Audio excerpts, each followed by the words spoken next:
En réalité, quand le chef de l'État a parlé de désert de compétences, cela ne veut pas dire absence de génie, mais absence de compétences.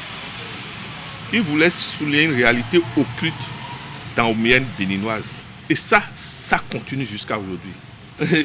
Il est un homme de terrain. Il avait une grosse société. Il parcourait tout le pays.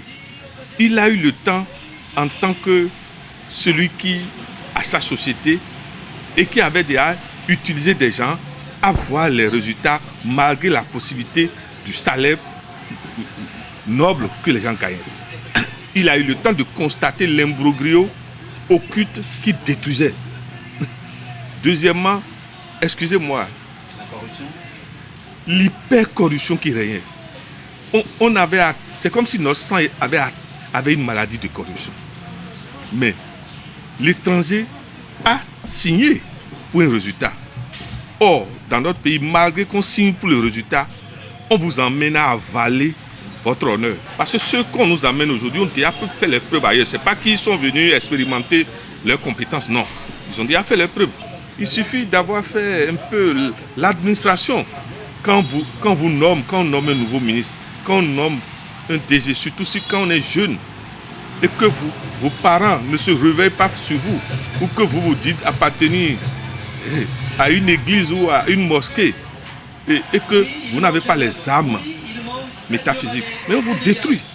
Mais par contre, le mental d'un étranger, notre imbroglio labyrinthique occulte n'arrive pas à l'atteindre.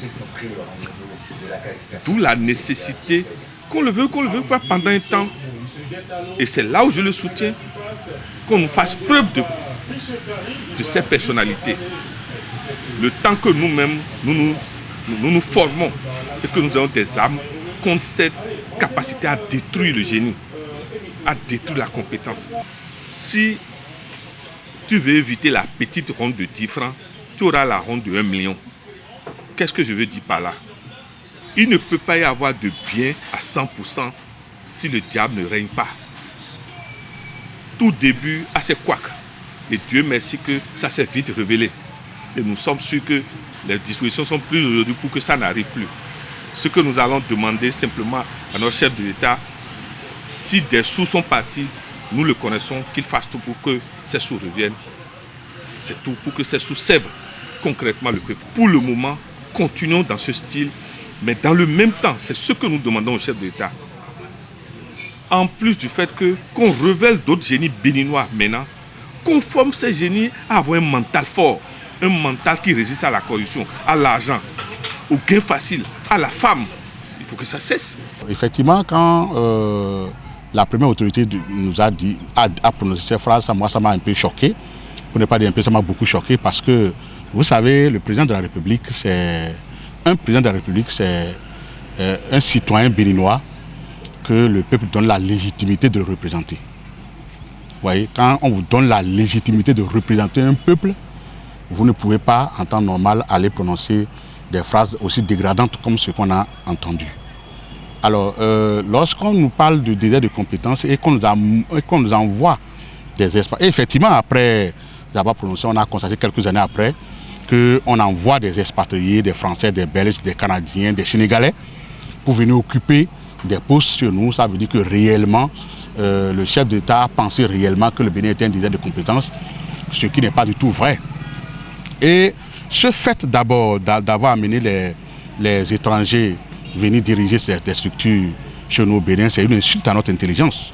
C'est une insulte à notre intelligence parce que, d'une manière logique, vous savez qu'un pays ne peut pas laisser partir ses meilleurs fonctionnaires vers un autre pays. Lorsque vous voyez des Blancs venir au Bénin et être à la tête de nos structures, s'ils étaient compétents, ils seraient restés chez eux. Donc il ne faut pas qu'on se trompe pensant que la Belgique, le Canada, la France peut laisser ses meilleurs cadres venir développer le Bénin. Vous n'avez vu dans aucun pays au monde, vous n'avez vu des étrangers venir développer un pays. Ce n'est pas possible ça. Le Bénin, le Dahomey d'hier, le Bénin d'aujourd'hui, il n'y a pas un autre citoyen qui va aimer plus le Dahomey et le Bénin que les peuples béninois. Ce n'est pas possible. Lorsqu'on nous parle de désert de compétence, lorsqu'on nous parle de corruption au Bénin, et ainsi de suite, c'est une affaire de mode de gestion. Lorsque vous mettez les gens à la place qu'il faut, les gens qu'il faut à la place qu'il faut, et je continue de dire qu'au Bénin, on a de la compétence au Bénin, qui peut gérer nos structures, qui peut donner de très bons résultats. Et ce qu'on n'a pas remarqué, on n'a pas remarqué, par exemple, que quand on a amené les expatriés à la tête de nos structures, on n'a pas vu les résultats que ça a donné. Mais au contraire, on a même vu des scandales que les gens craignaient. Et les scandales ont eu encore lieu. Je n'ai pas envie de prononcer le nom d'une structure où il y a eu des scandales. Mais vos téléspectateurs savent qu'au niveau de certaines structures, il y a des scandales. Et ce n'est pas les Béninois qui étaient à la tête de cette structure-là. C'était des expatriés. C'était des Blancs, pour ne pas dire des Blancs. Vous-même, voyez-vous, est-ce que c'est normal? Est-ce que ça respecte une logique donnée? Est-ce que réellement on aime vraiment le Bénin? Alors, lorsque nous avons vu, on nous a parlé de désert de compétences, et malheureusement, on a vu effectivement qu'on a envoyé des expatriés. Qu'est-ce qui a été fait pour corriger ce prétendu désert de compétences? Moi, je dis désert de compétences entre griffes, parce qu'il n'y a pas de désert de compétences. Si vous venez vous dites que c'est un désert de compétences, et vous n'investissez pas, vous ne prenez pas comme votre priorité le secteur qui forme ceux qui doivent être compétents, ça veut dire que vous êtes en porte-à-faux avec vous-même. Je suis désolé de le dire. Et je rappelle qu'un président de la République, c'est un citoyen que les Béninois donnent la légitimité de le représenter. C'est-à-dire, le peuple vous fait confiance et vous met à un niveau donné. Lorsque le peuple vous fait confiance, par respect à ce peuple, il y a des phrases qu'il ne faut pas prononcer. Par respect à ce peuple, il y a des choses que lorsque ça ne va pas, vous prenez des dispositions pour que ça puisse aller mieux. Maintenant, au contraire, on a constaté que l'enseignement supérieur a été abandonné, aucun amphi construit, rien du tout n'a été fait. Et pourtant, on nous parle de désert de compétences. On nous envoie des prétendus compétents d'ailleurs qui viennent encore voler notre argent. Et au finish, on est à l'eau.